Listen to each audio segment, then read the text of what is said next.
금은 역사상 처음으로 주간 마감가 기준 5,000달러를 돌파하며 완전히 새로운 경제 시대의 서막을 열었습니다. 이것은 단순한 장중 급등이나 일시적인 변동성으로 인한 꼬리표가 아닙니다.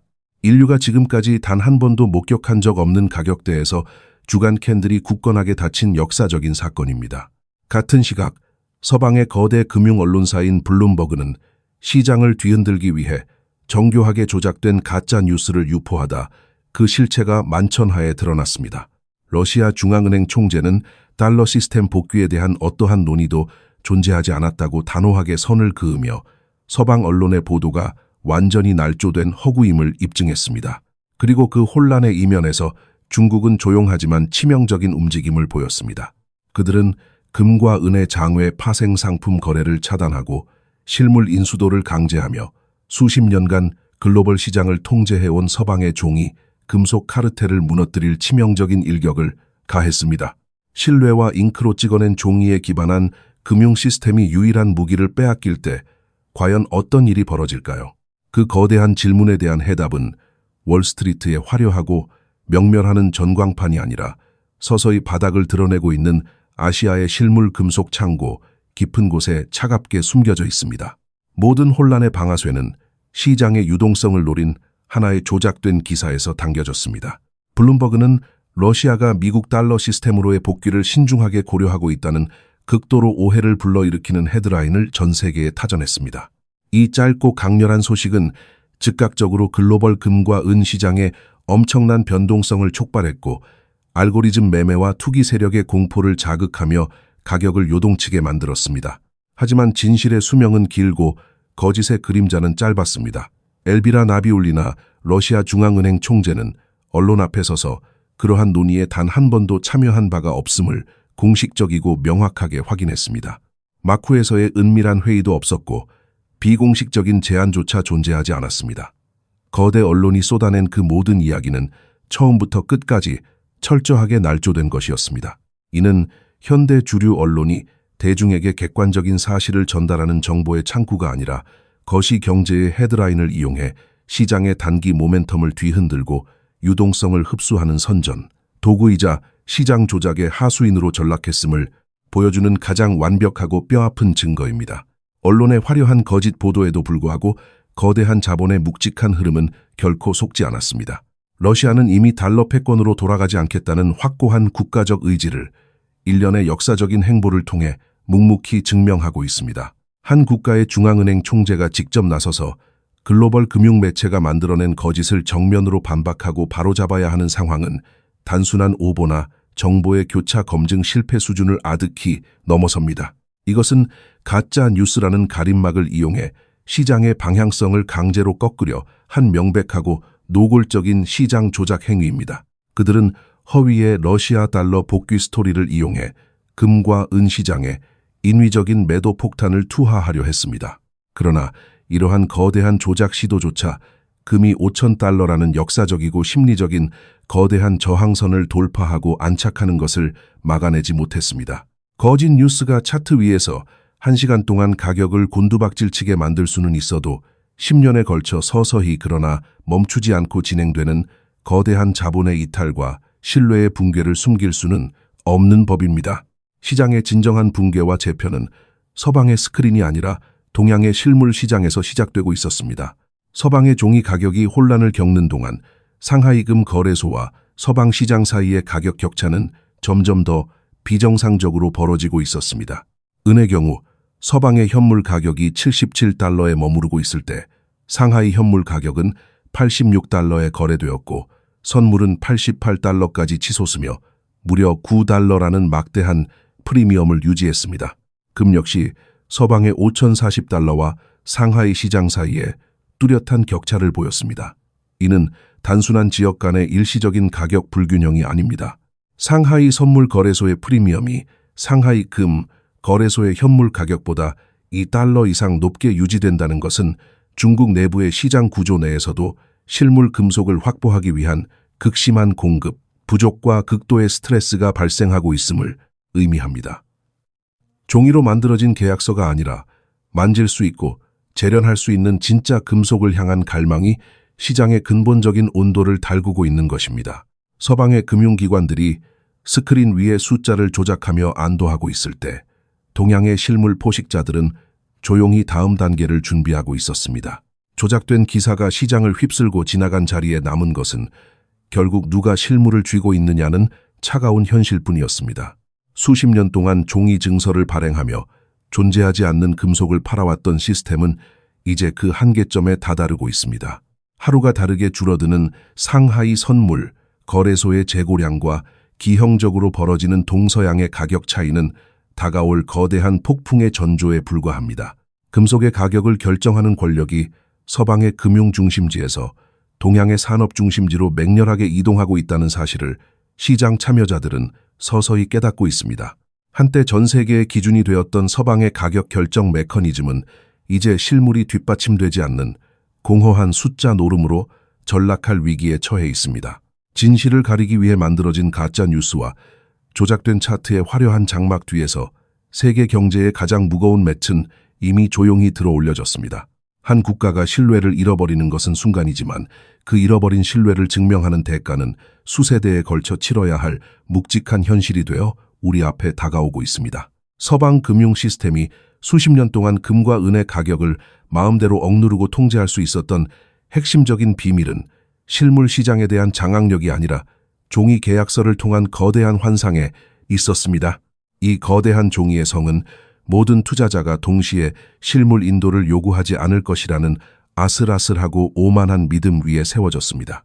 단 하나의 묵직한 실물 온스가 지하 금고에 존재할 때 서방의 거대 은행들은 이 단일한 금속을 10번 이상 반복해서 담보로 잡고 수많은 파생 상품을 시장에 쏟아냈습니다.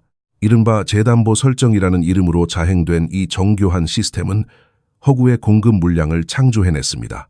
시장의 은이 부족해질 때마다 그들은 채굴장에 가는 대신 컴퓨터 키보드를 두드려 수만 온스의 매도 주문을 만들어냈습니다. 이 인위적인 복제 메커니즘은 금속의 진정한 가치를 왜곡했고 실물을 쥐고 있는 자들보다 장부를 조작하는 자들이 더 큰 이익을 가져가는 기형적인 시장을 잉태했습니다. 하지만 서방의 금융 엘리트들이 구축한 이 완벽해 보이던 종이의 제국은 치명적인 약점을 품고 있었습니다. 누군가 종이 증서 대신 진짜 금속을 집으로 가져가겠다고 요구하는 순간 허공에 떠있던 10배의 계약은 순식간에 파산의 돛으로 변해버리기 때문입니다. 과거에는 이러한 위기가 닥칠 때마다 서방의 거래소들은 부족한 실물을 내어주는 대신 종이 계약의 가치만큼 현금으로 결제를 무마하는 기만적인 게임을 반복하며 시스템의 붕괴를 막아왔습니다. 돈을 더 얹어주고 조용히 입을 막는 방식은 카르텔이 시장을 장악하는 가장 효과적인 수단이었습니다. 그러나 동양의 거대한 자본은 서방의 이 얄팍한 규칙을 더 이상 따라주지 않기로 결심했습니다. 신뢰가 무너진 화폐 대신 변하지 않는 물리적 원자재만이 국가의 생존을 보장할 수 있다는 냉혹한 진실을 깨달았기 때문입니다. 바로 이 지점에서 중국은 글로벌 금속 시장의 판도를 영원히 그리고 돌이킬 수 없이 뒤바꿀 치명적인 규제를 발표하며 카르텔의 심장부에 비수를 꽂았습니다. 상하이금 거래소와 상하이 선물 거래소를 관통하는 4가지 핵심적인 집행 조치는 서방이 수십 년간 누려온 편법의 숨통을 정확히 끊어버리기 위해 설계되었습니다. 첫째, 장외 시장에서 막대한 자본을 동원해 이루어지던 레버리지 파생 상품 거래는 더 이상 단 한 치도 용납되지 않습니다. 실체가 없는 텅 빈 종이 매수 포지션과 금속을 빌리지도 않고 쏟아내던 무차입 공매도의 시대가 완전히 끝났음을 만천하에 선언한 것입니다. 둘째, 실물 금과 은의 인도가 엄격하고 철저하게 강제됩니다. 과거처럼 창고의 실물 부족을 감추기 위해 달러나 위안화 지폐를 쥐어주며 현금으로 결제를 무마하던 눈속임 게임은 전면적으로 금지되었습니다. 오직 단단하고 차가운 금속만이 계약의 유일한 종결로 인정받게 되었습니다. 이러한 전례 없는 압박은 여기서 멈추지 않습니다. 새 해제 조치로 장외 시장에서 은밀하게 이루어지던 부분 지급 준비금 제도가 국가 차원의 철저한 감시와 해부의 대상이 되었습니다. 금고에 100을 채워두고 1000을 발행하던 관행을 뿌리 뽑겠다는 의지입니다. 마지막으로 가장 파괴적이고 결정적인 넷째 조치는 금과 은의 장외 재담보 설정을 전면적으로 금지한 것입니다. 하나의 실물을 쪼개어 여러 명의 투자자에게 중복으로 담보를 잡히고 장부를 부풀리던 행위는 이제 시장에서 추방되었습니다. 이 네 가지 규제가 동시에 작동한다는 것은 단순히 거래 규칙이 바뀌었다는 것을 의미하지 않습니다. 가격을 억누르기 위해 은행들이 쉼없이 돌리던 종이 복제기의 전원 코드를 통째로 뽑아버렸음을 뜻합니다. 실물 인도가 강제되고 허수 담보가 금지되는 순간 서방 시장에서 거래되던 수천억 달러 규모의 텅 빈 계약들은 서서히 증발하는 물안개처럼 사라질 수밖에 없습니다. 중국의 이 단호한 결정이 불러온 파장은 즉각적이고 파괴적이었습니다. 거대한 산업 수요가 꿈틀거리는 중국 최대의 명절을 앞두고 상하이 선물 거래소의 전체근 재고량은 겨우 1100만 온스라는 극도로 위험하고 아슬아슬한 수준까지 곤두박질 쳤습니다. 전 세계 제조업의 심장부이자 블랙홀처럼 자원을 빨아들이는 중국의 압도적인 소모량을 감안할 때 이 숫자는 사실상 국가의 거대한 금속 창고가 텅 비어 메아리치고 있는 것과 다름없는 처참한 수치입니다. 어느 긴장감 감도는 금요일 상하이의 텅 빈 금고에 추가된 은의 양은 고작 12만 6천 온스에 불과했습니다. 이 얄팍하고 초라한 추가 물량은 시장의 폭발적인 실물 인도 요구를 충족시키기 위한 넉넉한 공급이 절대 아니었습니다. 그것은 단지 거래소의 공식적인 디폴트, 즉 금속을 내어주지 못해 시장이 멈춰버리는 채무 불이행이라는 최악의 사태를 간신히 모면하기 위해 긴급하게 투입된 절박한 수혈 조치에 불과했습니다. 조작된 차트 위에서 프리미엄을 계산하며 현실을 부정하던 서방의 트레이더들은 이제 보이지 않는 거대한 장벽에 부딪히고 있습니다. 한때는 화려한 증서에 적힌 화폐 단위가 세상을 지배하는 것처럼 보였지만 거대한 용광로에 불꽃을 피우고 첨단 공장의 컨베이어 벨트를 가동하는 것은 가벼운 종이가 아니라 무겁고 단단한 금속 그 자체입니다. 시장의 가격을 통제하던 보이지 않는 투명한 손은 마침내 실물을 꽉 거머쥔 거친 손에 의해 무참히 꺾이고 있습니다. 허구의 공급으로 위태롭게 지탱되던 환상의 시대는 저물고 손에 삼 수 있는 진짜 가치만을 증명해야 하는 냉혹한 실물의 시대가 도래한 것입니다. 서방의 금융가들은 한때 은이라는 글자가 잉크로 선명하게 적힌 수천만 장의 종이를 팔며 영원한 승리를 자부했습니다. 하지만 그들이 만든 기계와 그들이 발사해야 할 탄약은 결코 종이 쪼가리로 작동하지 않는다는 가장 원초적인 역설이 이제 서방 제국의 심장부를 서늘하게 겨누고 있습니다. 종이 쪼가리로 작동하지 않는다는 역설은 이제 서방 시장의 심장부를 서늘하게 겨누고 있습니다. 이 서늘한 역설은 곧바로 글로벌 가격 결정권의 거대한 대이동으로 이어지고 있습니다. 중국이 장외 시장의 파생 상품을 차단하고 실물 인도를 강제한 것은 단순히 투기 세력을 억제하기 위한 내수용 정책이 아닙니다.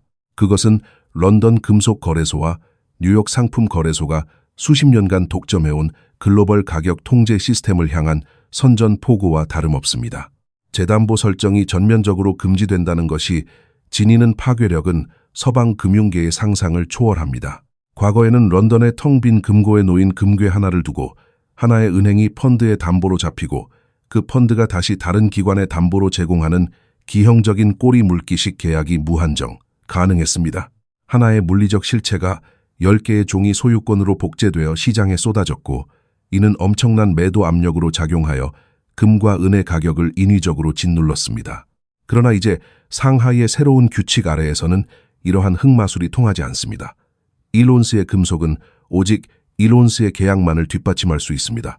허구의 물량이 증발하자 시장은 마침내 금속의 진짜 희소성을 대면하게 되었습니다.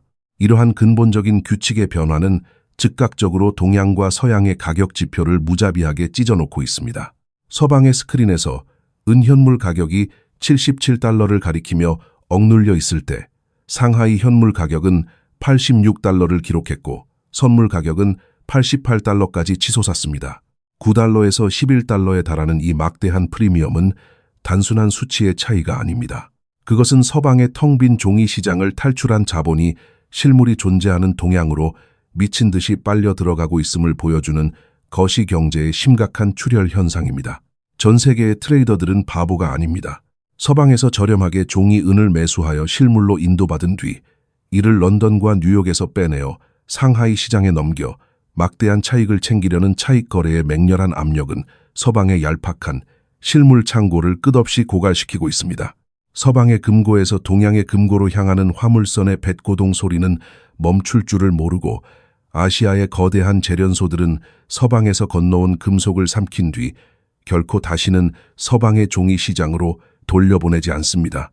더욱 경계해야 할 사실은 중국 내부 시장에서조차 발생하고 있는 심각한 가격의 왜곡입니다. 상하이 선물 거래소의 가격이 상하이 금 거래소의 현물 가격보다 $2 이상 높게 거래되는 기현상은 실물을 확보하려는 산업계와 거대 자본들의 절박함이 중국이라는 거대한 블랙홀 내부에서도 이미 한계점에 도달했음을 방증합니다.